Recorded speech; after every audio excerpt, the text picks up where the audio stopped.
పీడకలొచ్చుంటది జోగుల. సముద్రం మళ్ళీ ఇరుపెక్కి నిజంగా ఎర్ర సముద్రం అయినట్టు, అది నా చేతుల మీదుగా అయినట్టు కనిపించుండాలి.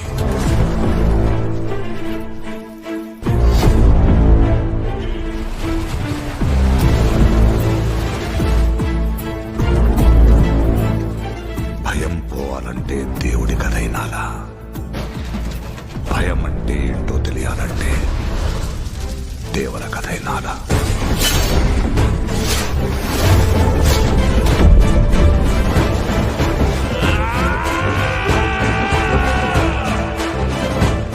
సముద్రం మీద ఒక దేవరున్నాడు చాలు, కొండ మీద ఇంకో దేవరుని తయారు చేస్తే అది మీకే మంచిది కాదు బైరా.